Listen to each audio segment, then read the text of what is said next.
Welcome to MSUA Game Changers webcast, where we speak with satellite and mobile connectivity thought leaders about industry trends and share what you need to know about the future of mobile satellite communications. I'm your host, Roger Lonto, and I'm excited to introduce James Chen, Vice President, Product Technology Marketing for Mediatek. James is responsible for evangelizing and advancing Mediatek's mobile connectivity initiatives, including broadband, cellular, Wi-Fi, and of course, satellite solutions. The onset of D2D and NTN technologies are shining a powerful spotlight on Mediatek's work in satellite connectivity, which is now newly relevant across a wide range of applications. First, James, tell me a little bit about your history and connection to the satellite industry. A pleasure, and thanks for having me on your show, Roger. First time for me, but hopefully not the last. I've been in the wireless industry for about 30 years now, spanning between PAN, LAN, WAN. Of course, nowadays the talk of the town is NR-NTN, right, or NTN itself. I've been looking at satellite, I would say not as long as you or maybe some of your viewers have, but definitely within the last, I would say, 3 to 4 years, we've been working very closely with some of the up and coming companies that are quite large now. Wasn't quite large 3 or 4 years ago when we worked with them, but no, it's great to be on your show, and thanks for having us again. Yeah, in that regard, I would add that Mediatek was showing satellite solutions in its booth at Mobile World Congress 2 years ago. You're very right. Actually, we announced our NB-IoT solution. Well, actually, we did some field tests with NB-IoT with Inmarsat back in, I believe, August of 2020. So it's been, I guess, 6 years. It's already been 6 years. Time flies. And I remember that. And then you're right, at Mobile World Congress in 2023, 3 years ago, we disclosed and did a demo of that solution and announced its commercial availability. And I remember there was various handsets, like ruggedized handsets from Motorola and dongles from all sorts of people. And but a lot has changed, right? Now we're not talking anymore about NB-IoT, we're talking about NR-NTN. And so yeah, it's been a long time. We've been in quite a long ways. You're right. So Mediatek stands at this extraordinary connectivity inflection point, the confluence of satellite and terrestrial communications. What has it taken from a cultural and technical standpoint to bring these two industries together? What are some of the challenges that have had to be overcome, and what work remains to be done? I think in some extent, the satellite industry has been around for a long, long time. As you know better than I. But I think we really are at the nexus for when the terrestrial network and the satellite or the non-terrestrial network become one, right? We see it, what they call 5G advance, right? Release 18, release 19. There's already some of that coming together, and of course more of it will be in 6G when release 21 hits the ground in 2029 or 2030. But I think that's just one component of it, right? So what we see is that people who know terrestrial networks don't understand necessarily NTN, and vice versa. So you're right, we're at this crossroads, and we know both, right? We've been doing both for a while. So we are uniquely positioned to do this, shall we say, cross-pollination to really, for example, teach the new satellite operators of the world who are looking to deploy a terrestrial network, what that means. Not just the deployment of the network, but how do you get devices on that network that can communicate to the terrestrial as well as the non-terrestrial. I think it's the combination of these two kinds of networks coming together that has a lot more room to roam. Sorry the pun. Sorry for the pun, but a lot more room to grow, let's say. What are the implications for an essential technology supplier like Mediatek? How do you manage the process of customer engagement, customer education, and market development? Great question. Great question. Probably could take up this, webcast in your future series just devoted to this one topic. But to give you the Cliff Notes version, I would say, in addition to the information sharing I said before, at the end of the day, it's about the mighty dollar. right? How do people make money when these two networks come together?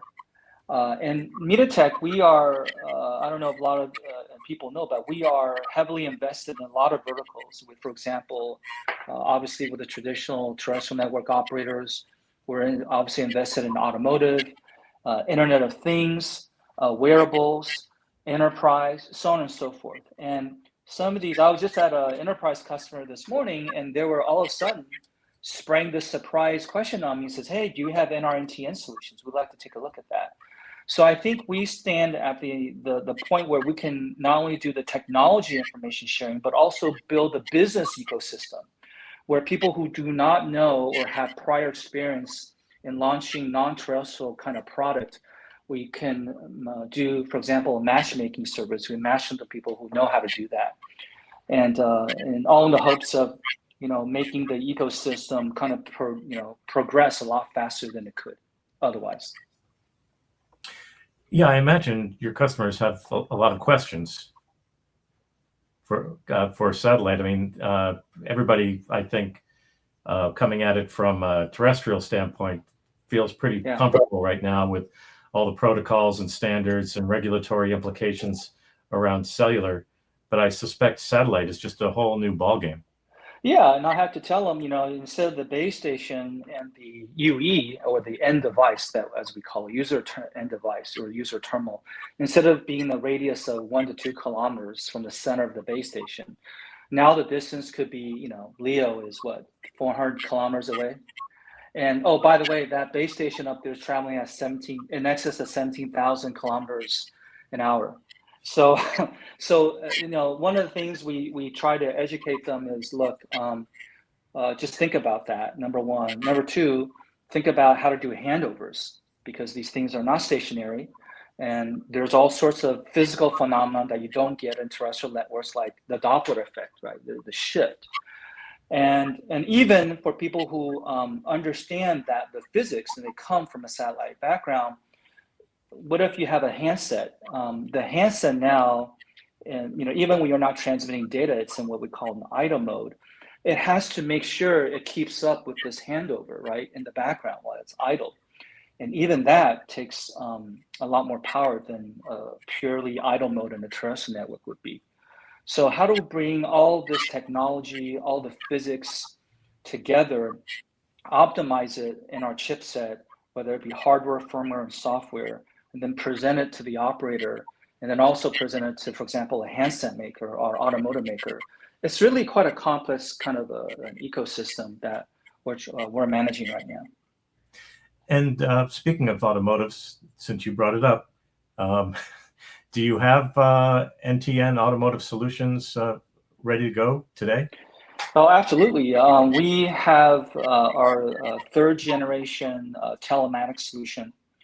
And I won't give you the part number because that's not the point.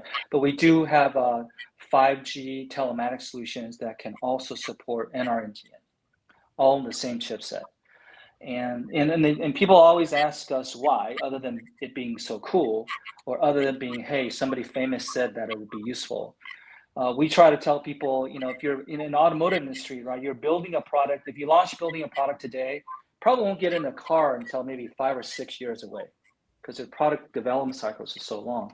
So in 5 to 6 years, what are the new applications that people are thinking of that you need satellite connectivity, other than just connectivity, right?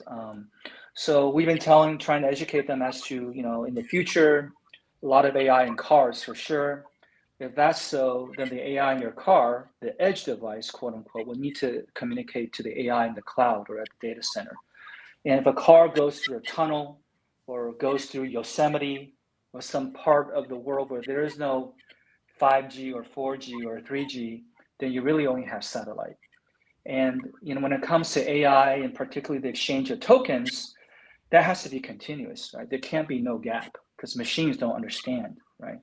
So I think there's a lot of fertile ground for an application and use cases for embedding NR-NTN in the rooftop, at least the antenna of a car, right? To have this continuous connectivity for at least AI to kind of communicate back and forth. And speaking of interesting usage environments. Does Mediatek also have products for marine applications and in-flight connectivity? Yes, we do. So we kind of combine all that into what we call an industrial vertical, right? So you have automotive, industrial, then commercial grade, right? So yes, so we do sell devices, for example, that people can use on airplanes, right? To give you connectivity on airplanes. Can't tell you exactly what it is yet because it hasn't been publicly announced, but yes, the answer to that question is definitely yes. And with so many application areas being impacted by the prospect of NTN connectivity, what are the implications for the products that Mediatek offers? My own naive view would be to just add satellite connectivity to everything, but I have a feeling it's more complex than that. Yeah, it's very complicated. And I think, I mentioned a couple of those complexities a while ago, but at the end of the day, we would like to see that happen as well, right? It's a core, in our opinion, NR-NTN is a core technology. It should be embedded and be as ubiquitous as cellular or even Wi-Fi, Bluetooth today. And there's a lot of devices, almost all devices have at least one or more of these flavors of connectivity. But I think it's all about prioritization. For example, I would say that the first task of the industry is really enable direct to device or direct to cell, whatever the moniker is, right, to smartphones, right? So this has already been launched, but we could do a lot better. So direct to cell phone, I think that market, every year there's 1.2 billion smartphones sold, but only a tiny fraction right now is NR-NTN or NB-IoT enhanced. So there's a lot of room to grow there. I think the second on the docket would be automotive for the reasons I just mentioned. I think automotive is a compute center, a lot of compute, more than a smartphone.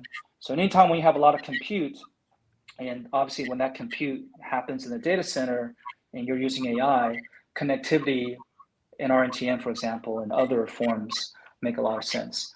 And then beyond that, we also see the market progressing to wearables, right? Think about something you wear on your wrist, around your neck, your headband, maybe your glasses. It's not your phone, and these things are connected, and they need to be connected for whatever reason. And then after that, obviously, the Internet of Things, the holy grail, where everything, including your cash register, is connected. But I suspect that will take a little bit. We have these other three market segments we have to take care of a little bit sooner. And well, you answered the next question that I was going to ask. I was going to ask which sectors are moving fastest or shouting the loudest to get NTN technology. I think you've made that clear. But how is Mediatek adding value to that NTN value proposition? Various ways. I think NTN is a complex technology, right? The physics are just, you're up against a lot of physics, right? So that provides a lot of room for us to differentiate. For example, the idle or standby or idle mode power that I referred to earlier, where your smartphone, for example, needs to be on the network, but it's not transmitting anything, but it still has to be associated and be on the network. So we found that in cases where that smartphone's entirely camped on a terrestrial network versus entirely associated to a non-terrestrial network, even in idle mode where there's no active data being transmitted either which way, uplink or downlink, the power consumption could be 3 or 4 times greater in an NR-NTN because the distances are so much greater and the handoff requirements are so much more challenging. So can we get that down to, instead of 4x, 3x? Can we get it down below 3x? So these are some of the minute things that people may not notice, but certainly has a great impact on what they do care about, which is the underlying battery life of your device. Because most of your devices spend a lot of time in idle mode or standby mode, not in active mode. So that's just on the technology side, right? And I think there's lots of areas where we can also innovate in terms of form factor design. Talking to a laptop customer the other day, the biggest in the world. And now they have Wi-Fi, Bluetooth, 5G from Mediatek. And they're thinking about how do I embed NR-NTN in the nomadic tough book for people on the go. And so they have a lot of questions on the antenna design. Where do I put the antenna? What should it look like? The laptop hinge moves back and forth. How do I compensate for this? So in addition to the chip and the software and the firmware associated with the chip, there's also system level expertise that Mediatek often provides that has nothing to do with the modem itself. So we do a lot of that. And I can go on and on, but hopefully, you got a flavor of what I'm trying to say. Okay. And where can people find out more about Mediatek's satellite-related solutions? Well, it's actually very easy. You just go on mediatek.com, and there's one of the icons there. There's something about learn about NR-NTN. You just click there, and we'll give you access to a lot of white papers, a lot of technology explanation, and of course a selection of. You can kind of look at a lot of material there, a selection of material that you can read up on our technology and our products. Okay, that's terrific, James. So I want to thank the Mobile Satellite Users Association for hosting these sessions. You can learn more about the MSUA at msua.org, and you can learn how to get our weekly newsletter that gives you updates on everything that's happening in the industry and shares information about upcoming events. And you can also find out how to become a member. We look forward to seeing you next time on MSUA's Game Changers webcast. James, thank you for your time and insights. Pleasure, Roger. Hope to be on your show again. Okay.